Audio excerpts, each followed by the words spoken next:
एक विचित्र सी घटना है नंददास जी का जीवन चरित्र। श्री नंददास जी तीर्थ यात्रा करते करते वृंदावन आए और वृंदावन में आकर के इतना मन लगा उनका कि ब्रज में ही बस गए, तो कहीं गए नहीं।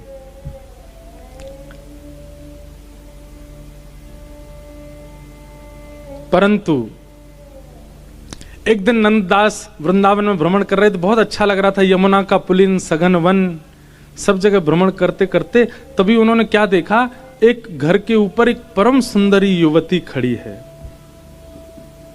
उसका मुख देख करके नंददास जी स्तब्ध हो गए, पलक झपकना भूल गए अपनी। देखते रहे उसके चित्त को, उसके स्वरूप को।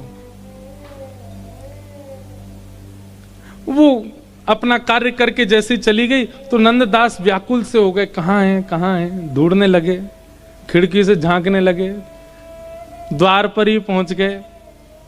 किसी ने आके दरवाजा खोला, बोले बताइए क्या काम?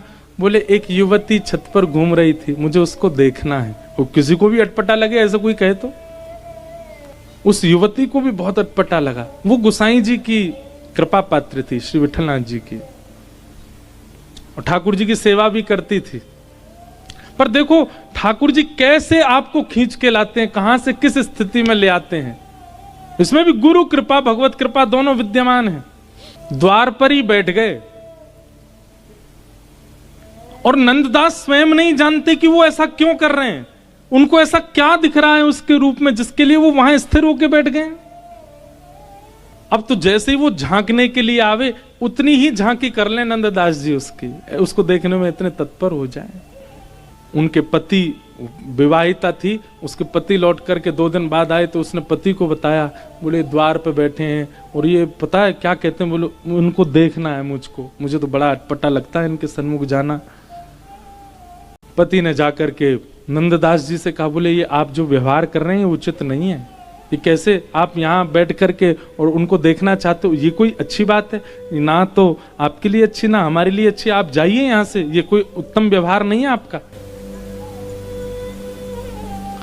नंददास जी बोले मैं स्वयं जानता हूं, पर पता नहीं क्यों मैं स्वयं को उठा ही नहीं पा रहा, मैं जा ही नहीं पा रहा यहां से, मुझे कुछ तो अनुभव होता है तुम्हारी गृहिणी देखने में। बड़ा विचित्र माहौल हो गया, क्या करें। तभी वो परिवार के लोग बोले रात में इनकी झपकी लगेगी, हम लोग सब यहां से घर छोड़ के चले। इतना तक स्थिति आ गई, घर छोड़ के जाने को तैयार हो गए, अपना सब सामान बांधा और रात्रि में नंददास जी बस नेत्र बंद करके बैठे ही थे, तभी सब घर छोड़ छाड़ करके चले गए वहां से और श्री गोकुल पहुंच गए गोसाई जी के पास। और गोसाई जी से जाके कहा यहीं बसा लो, यहीं हमको कोई व्यवस्था करवा दो, यहीं कोई घर की ऐसी व्यवस्था हो जाए, यहीं हम रह जाएं, हमको जाना ना पड़े। गोसाई जी ने पूछा अच्छी बात है गोकुल बसने का मन आया तुम्हारा, पर कारण क्या है? कारण बताया। बोले ऐसे ऐसे एक विप्र हैं, तीर्थ यात्रा करते करते ब्रज रुक गए। ब्रज तो रुके, ये तो अच्छा हुआ उनके साथ, पर ये तो गलत है ना, मेरी गृहिणी को देखना चाहते हैं बस। गोसाई विठलनाथ जी के तुरंत नेत्र बंद, ये देखो ये गुरु का स्वरूप, बहुत ध्यान से सुनना। गोसाई जी के नेत्र बंद हो गए और तुरंत गोसाई जी कहते हैं कि भाई सुनो, वो व्यक्ति कुपात्र तो नहीं है, वो व्यक्ति कुपात्र नहीं है। यदि वो कुपात्र होता, उसके चित्त में यदि मलिनता होती, तो उसके इस व्यवहार से तुम लोग घर छोड़ करके कहीं और जाते, पर उसके इस व्यवहार से तुम घर छोड़ करके गोकुल आ गए हो, धाम में प्रवेश मिला है, इसका मतलब उसका चित्त मलिन नहीं है। अगर जीवन में घटने वाली कोई घटना आपको गुरु सन्मुख करती है, आपको धाम सन्मुख करती है, आपको वैष्णव सन्मुख करती है, आपको संत सन्मुख करती है, तो उस घटना की बारी बारी बलियां जाओ, बारी बारी बलिहारी जाओ, कि उसकी वजह से हम भगवत सन्मुख हो रहे हैं। उसका चित्त पर आवरण लगा है, वो आवरण दूर करना गुरु का काम है।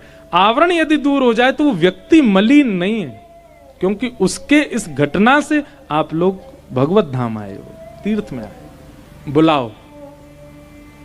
और श्री नंददास जी को बुलाया। नंददास जी को बुला करके नंददास आए तो बड़े उलझन में थे, पर जैसे ही नंददास गुसाई जी के सामने पधारे, गुसाई जी ने केवल अपनी दृष्टि से नंददास को देखा। नंददास को देखते ही नंददास ने एक बार पलक झपकी और जैसे नेत्र खोल करके देखा, संसार के सारे सुंदरता नीरस लगने लगी और सन्मुख विराजमान श्री जी बाबा अति सुंदर दिखने लगे।